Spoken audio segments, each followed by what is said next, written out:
ప్రకాశం జిల్లా దోర్నాల మండలంలోని చిన్న దోర్నాల గ్రామం నుంచి 5 కిలోమీటర్ల దూరంలో కొండలు గుట్టల మధ్య నల్లమల్ల అడవుల సమీపంలో ఉన్న బైరేని స్వామి గూడెంలో నివసించే 45 కుటుంబాలకు స్పందించే హృదయాలు చారిటబుల్ ట్రస్ట్ ఆధ్వర్యంలో దుప్పట్లు నిత్యావసర సరుకులు పంపిణీ చేశారు.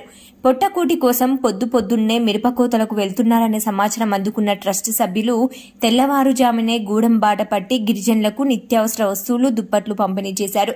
సంక్రాంతి పర్వదినాన్ని పురస్కరించుకుని ముఖ పుస్తక మిత్రులు మున్నూరు శ్రీనివాస్, కాసుల పాండు తదితర మిత్రుల సహకారంతో విరాళాల ద్వారా సేకరించిన 25,000 రూపాయల విలువ గల 12 రకాల నిత్యావసర సరుకులను దుప్పట్లను పంపిణీ చేసినట్లు ట్రస్ట్ చైర్మన్ డాక్టర్ పులి శ్రీనివాస ప్రసాద్ తెలిపారు. ఈ సందర్భంగా గిరిజనుల సమస్యల పరిష్కారానికి చొరవ చూపుతున్న ఉపాధ్యాయుడు మంతన్నను దుశాల్వా జ్ఞాపికలతో సత్కరించారు. ఈ కార్యక్రమంలో బీజేపీ మైనార్టీ మోర్చా ఉపాధ్యక్షురాలు Sheikh Shabana, human rights protection council of India మహిళా సెల్ జిల్లా చైర్మన్ ఎస్ గీతా భవానీ తదితరులు పాల్గొన్నారు.